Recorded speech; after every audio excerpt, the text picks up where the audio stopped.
Good evening. So the other day, Simon Harris said that Ireland would be given 20 million to UNRWA, the UN or WA, right? So essentially funding or pumping money into Palestine to aid with refugees and stuff like that, right? So either Ireland are about to get an influx of Palestinians, as has been floated, or Ireland are such considerate people that they're doing their due diligence to assure that every cent of that money is actually going towards housing or benefiting people who are displaced over there. Or there's another factor as well, that Ireland, the Irish politicians, are taking their money and directly funding Hamas. Which one seems the most likely to you? And what I find interesting about that is that, as far as I know, America withdrew funding from UNRWA. And not too long later, then Simon Harris says, well, we're going to throw more money at it, right? So I think it's about 40 million euros in the last couple of years that you've had to pay towards Gaza. So if that is not barefaced cheek, right, or well, we're not going along with you sort of an attitude, then I don't know what it would be, right? So off of the back of that, because the interesting thing is, so Donald Trump's, he's not spelt it out in any real way, right? But his stated objective with Gaza is to have the surrounding countries, the neighboring countries, either give up a piece of land collectively in order to create a semi-permanent abode for the displaced people of Gaza, while America oversee the reconstruction of Gaza itself, right? Funded by neighboring Arab states. So, given that, and obviously America has much more sway and power and muscle to throw around, right, in regards to that region specifically, but in regards to the world in totality, right, in comparison to what Ireland can do. That suggestion by Trump would render the idea of taking in Palestinians to Ireland as useless, meaningless, needless, unnecessary, right? And it looks like we're probably going to take them in. So these boys are playing stick the middle finger up at America, okay? And as far as I understand it, there hasn't been an invitation offered to the politicians of Ireland to come over and complete the ceremonial handing over of the shamrocks to the American president on St. Patrick's Day, right? So either they're not going to get an invitation or they're going to get a scolding, right? And you're sitting back watching this stuff and you're wondering,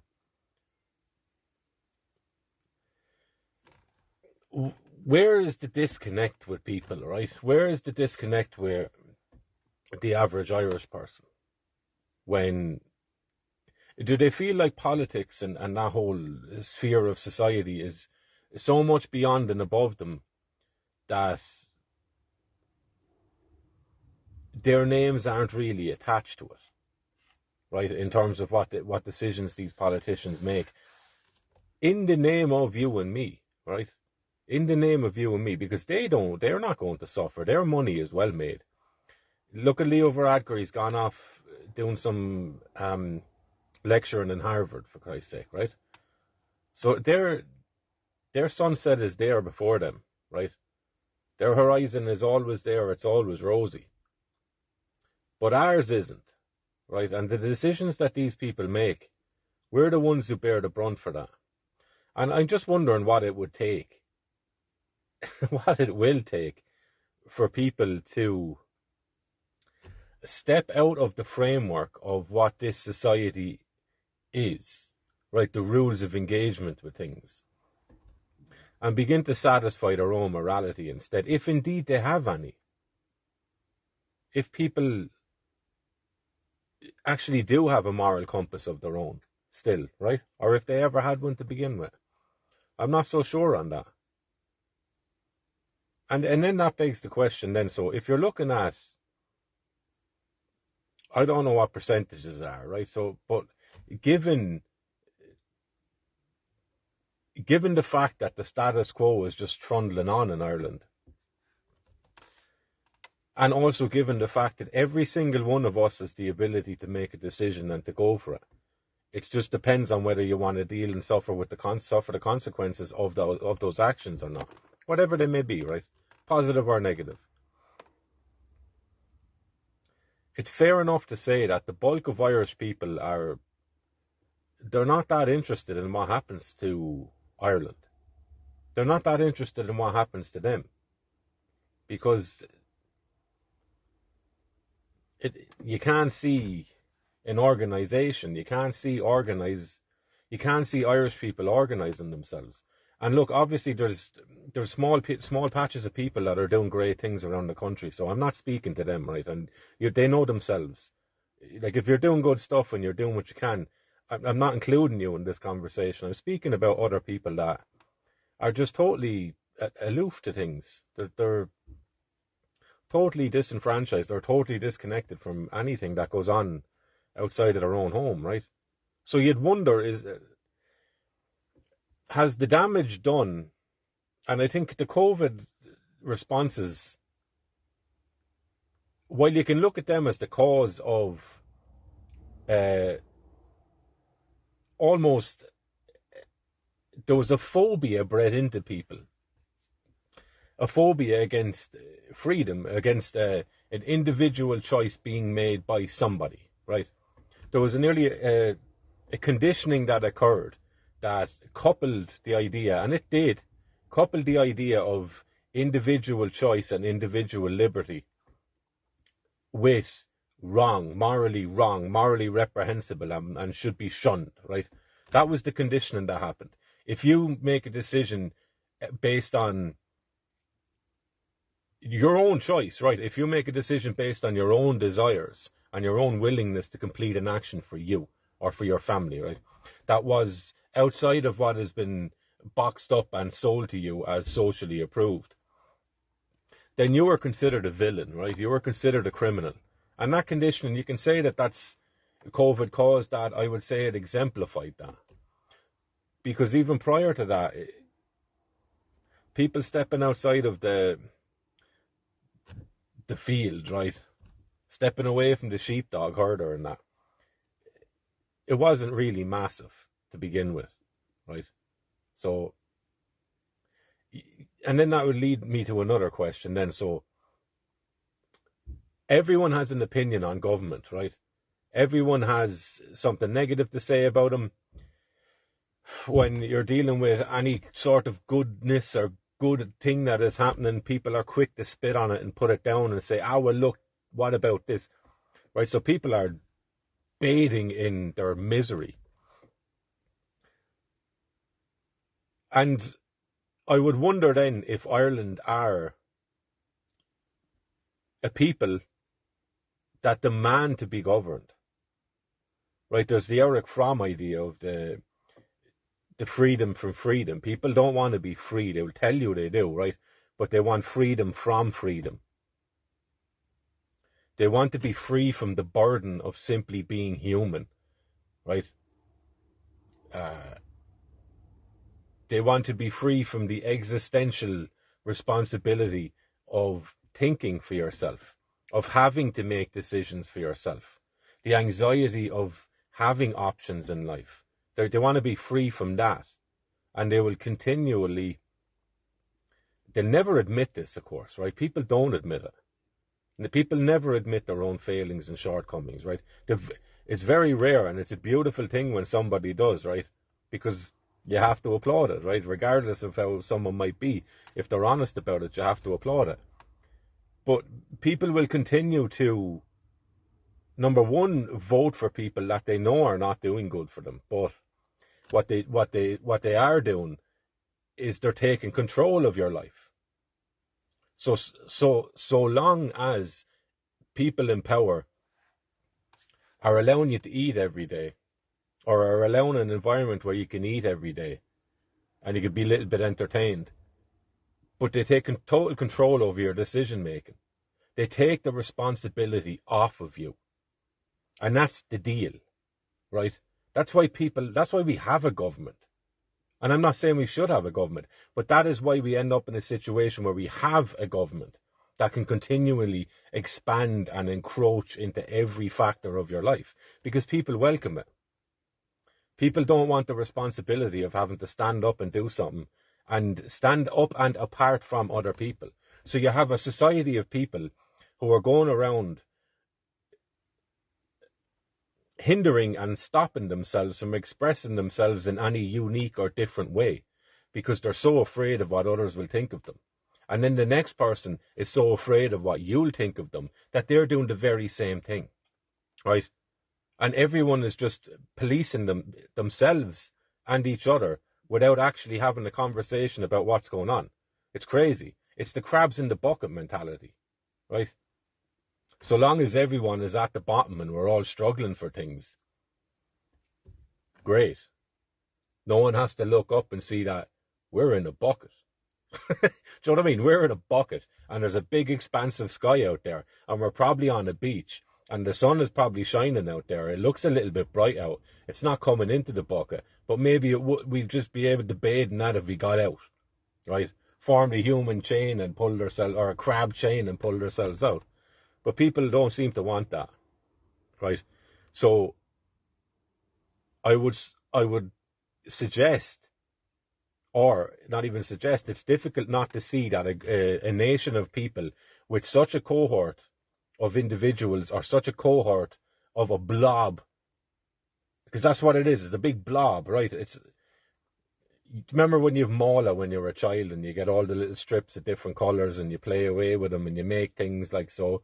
You make a tree with the brown and the green Mala, and then you just get reckless and bored of it. So you grab all the Mala, roll it all up in a big ball, and it just turns to brown, right?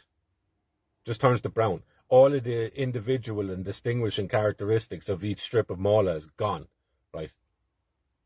So it just becomes a big blob. You can't separate it out again. And I wonder if that is what we're seeing, if that is the fate or the destiny of people in Ireland.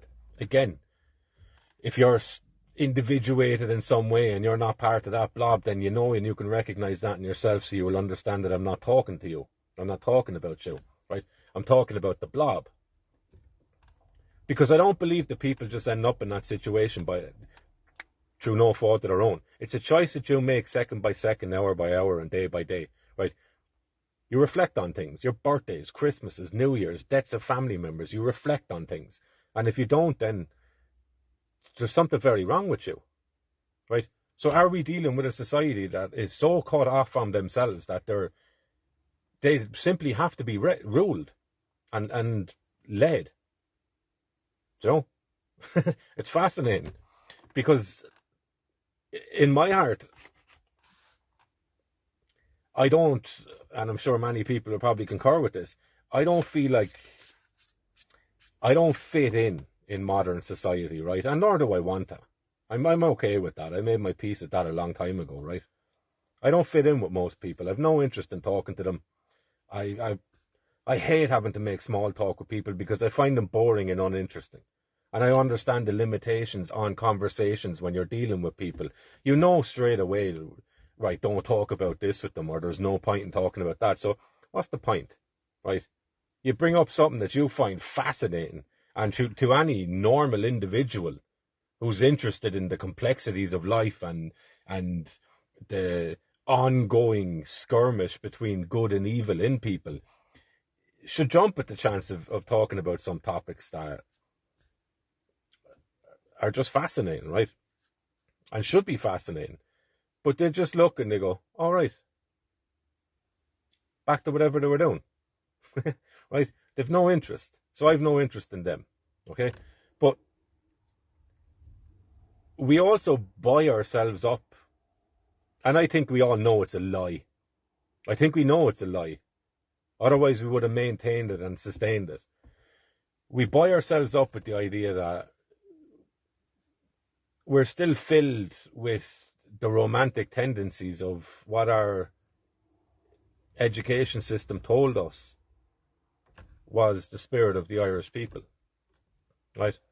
So we still escape into that fantasy every now and again, and if we try and self-define ourselves in any way, we might look at that stuff and go, yeah, look, yeah, ooh, up the rat, that kind of nonsense, right? But fundamentally, we're a shattered nation. We're a shattered nation, and we refuse to look at it. We refuse to accept it. And Carl Jung has a great quote. He said, man will do anything, no matter how absurd, to avoid looking at his own soul, right? And if you're not like religiously inclined, fine. But you can look at it this way. Man will engage in the most ridiculous of things to avoid reflecting on his own existence, to avoid looking at himself and assessing himself. You know, if you could go back and live your life again, are you happy with the man that you turned out to be? Are you happy with the woman you turned out? Are you happy with what you've done with this life? And I think we're seeing the blob is already after making peace with the fact that they're not, and they never want to be. They don't want to be. They don't want to talk about it. Not only do they not want to talk about it, they don't even want to think about it, right? So they'll just go along with whatever it is they're told to do, because they don't want the burden of having to think and choose for themselves, right? Regardless of how small that decision might be, they don't want that. They don't want that. But they reserve the right to complain all day long about it, about what's going on. And anytime any sort of solution or the burden is passed back to them, right? The buck is passed back to them. They don't want that. They'll shun it, and they will run whatever it is you're offering down and say, oh, well, that won't work, so what's the point? Right, fair enough, yeah. You know, so I wonder, I always thought that Irish people would salvage something out of themselves with enough necessary pressure, and perhaps we haven't met that pressure yet. I don't think we have to such a degree, right? Because our tendency towards individuality, something that is certainly virtuous, given a counterbalance to that, right? You have to assert yourself and believe that individuality should be prized. But you also need to accept the fact that you're plugged into your own nation, you're plugged into your people. What you do affects people and vice versa, right? But we've severed that tie, right? And what that allows for is no pressure. No pressure. You can't social shame me. You can't put pressure on me for not living up to a certain social standard, because we're all individuals, right? Live, laugh, love. This sort of stupid stuff, right? Empty things. But what they do is allow you to avoid responsibility of your human existence and your responsibility to other people, right? And to your ancestors, to the continuation of their bloodline.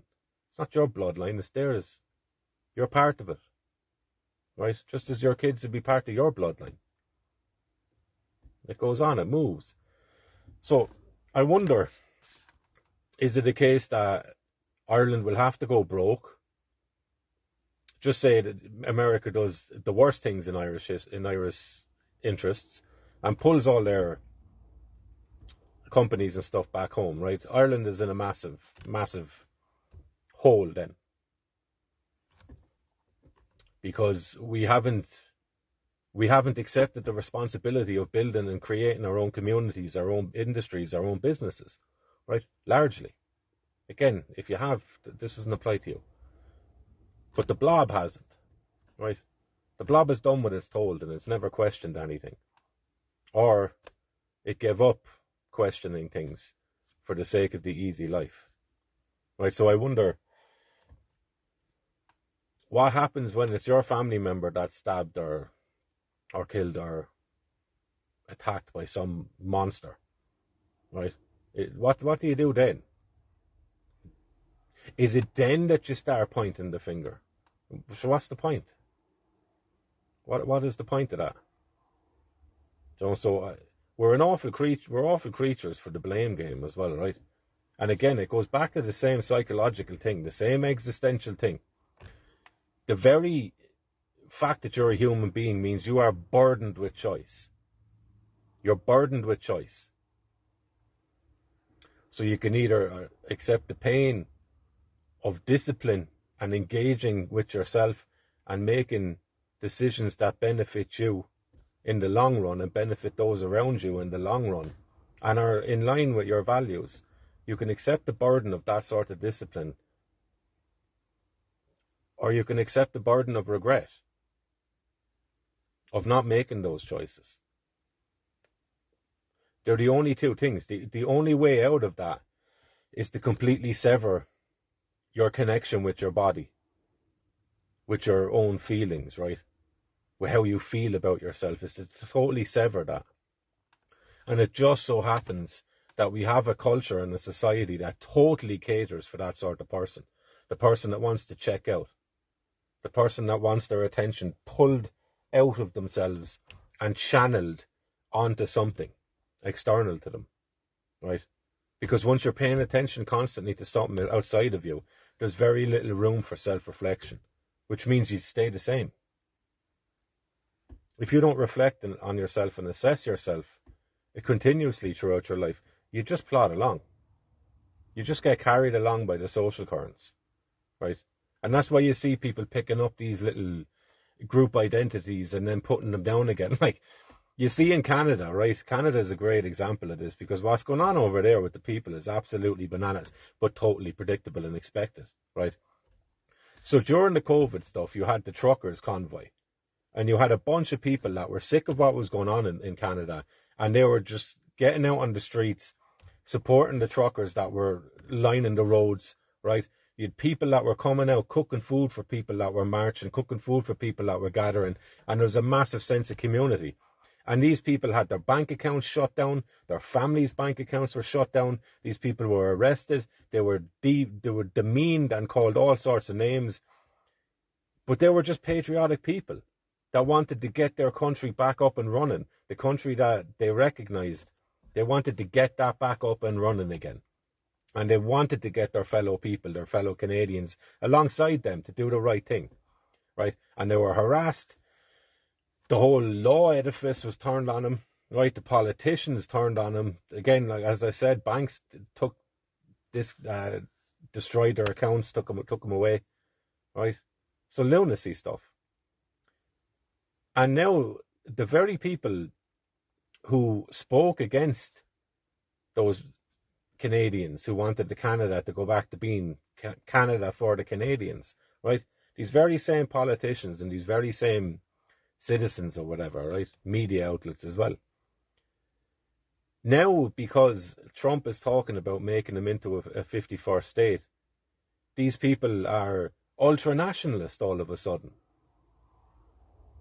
right? When they actually had a chance to be real nationalists and to do the right thing for their people. In-house. And they chose to spit on these people. And we do the same here. We do the exact same thing here. So the lunacy of people, like when you just get swept along by the currents because you never reflect on who you are as a person and what sort of stock you've taken from your life, like what your aims were with life, and your expectations of where you'd like to be when you're 30, 40, 50, and where you actually are, right? When you don't reflect on that and assess that and make plans to continue on the same, if you're doing as good as you'd like to be, or if things need change, and being honest enough and humble enough to recognize that, and disciplined enough to make a few little changes here and there that might set you straight. If you're not mature enough to engage in that sort of self-evaluation, then you're just going to cut yourself off. You deaden yourself.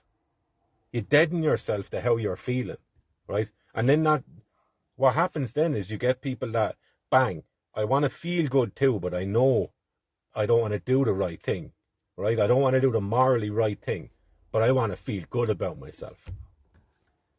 And I've cut myself off from my body and my nervous system because I hate the way it tells me that I'm constantly anxious because I know I should be doing something other than what I'm doing. And that's what anxiety is, right?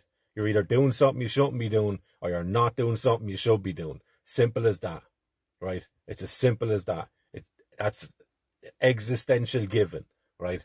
Being human being, again, being burdened with the choice, being burdened with the freedom to choose, means you're going to be crippled with anxiety if you're failing yourself. It's as simple as that. You can go into any biological thing you want, throw it out the window, useless. It doesn't fix anything.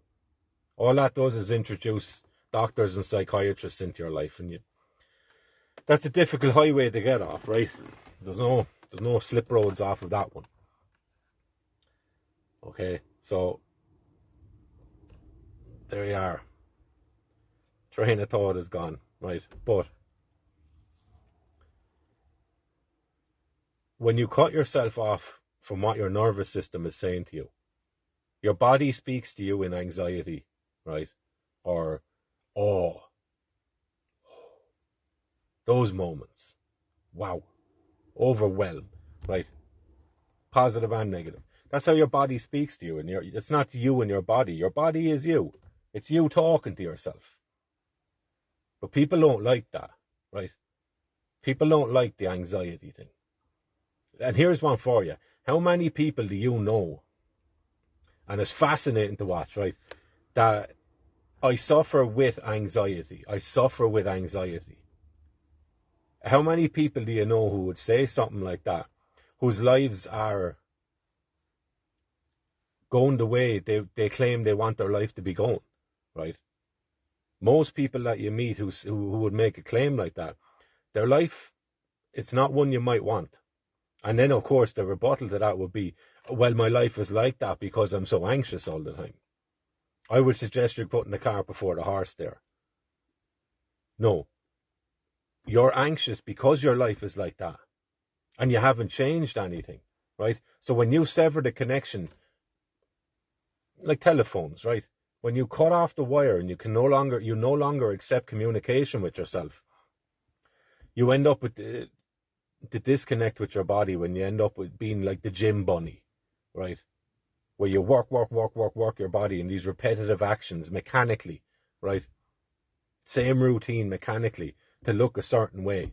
Constantly showing people online, this is what I'm doing today, leg day huns, all this kind of nonsense, right? In recording yourself in the gym, trying to catch someone looking at you so you can point them out and go, oh, men are some pervs in the gym. All this kind of empty stuff. The sadness in that is massive, right? So you end up like that. That's when you end up with body dysphoria. You end up with eating disorders. You end up reducing yourself solely to how attractive you appear physically to people you don't know. Because you haven't made decisions in your life enough. You haven't lived according to your own values, right? In such a way that allows you to feel good about yourself. Right? Where your communication is honest with yourself all day long.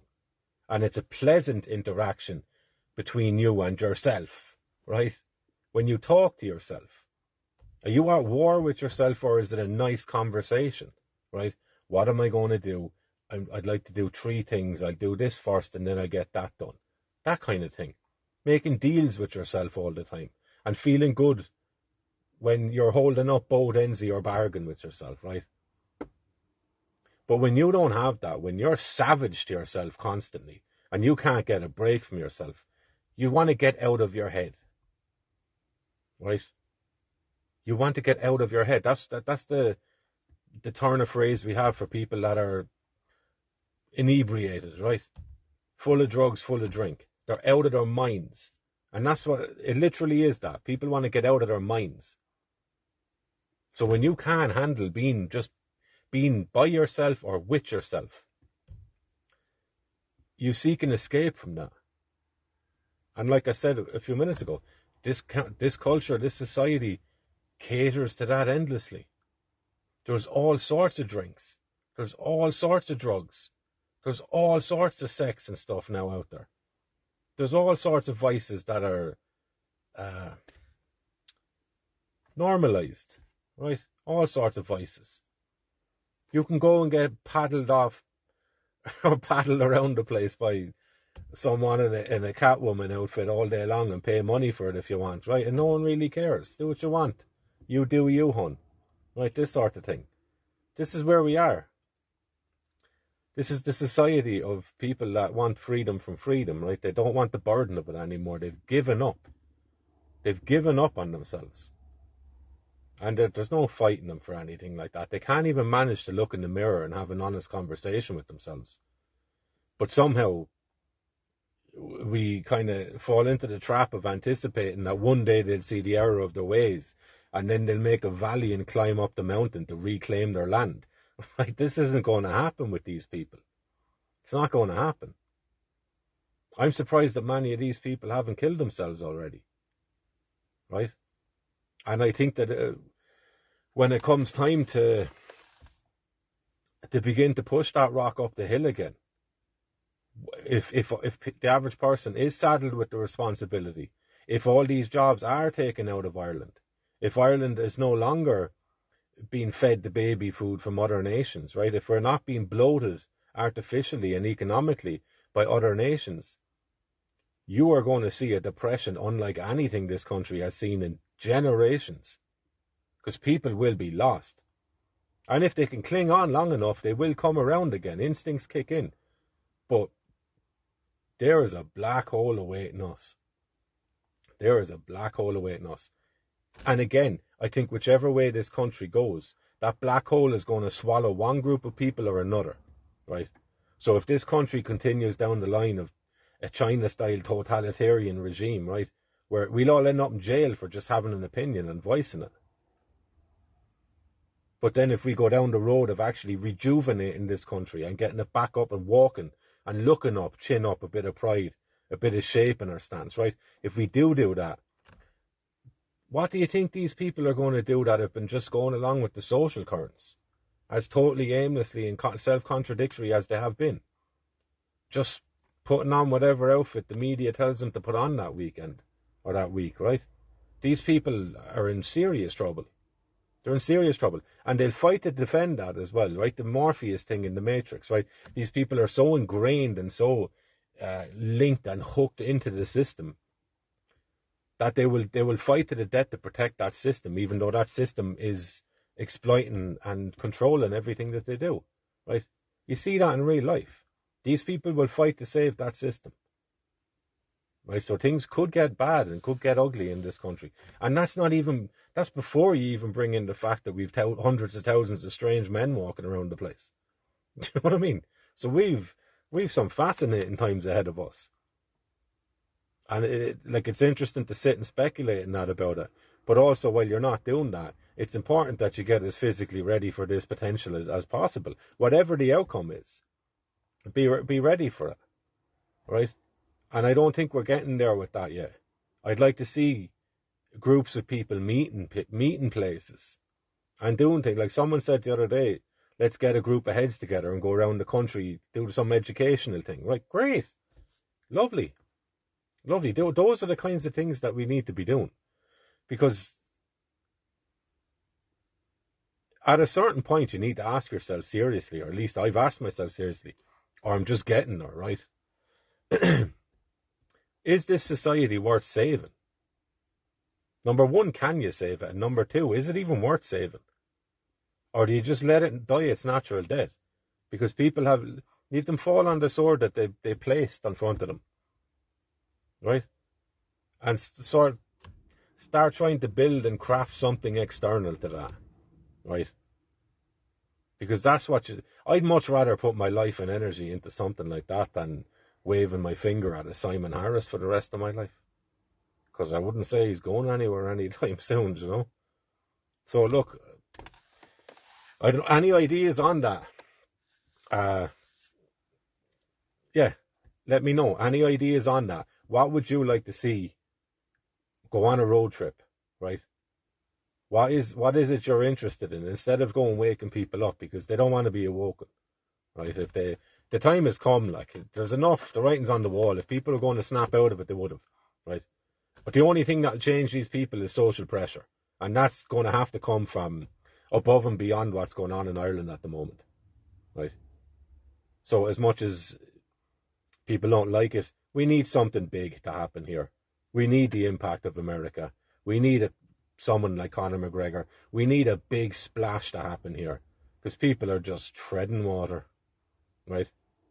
So we need a tsunami of an event here to hopefully force people to live, because those that control this country have kept it in a nice docile. They've opened up the field to us to a degree. They've given us enough grass to eat, but we can't wander past the fences. But yet we've enough space to wander where the fences don't become overly burdensome, right? And we don't feel trapped. We know we are kinda. We know we're limited, but we don't feel trapped enough, right? So we need a massive event here, positive or negative, that will force people to have to live and to assert themselves, right? So any ideas on the building of or the establishing of communities external to this society, right? Let me know.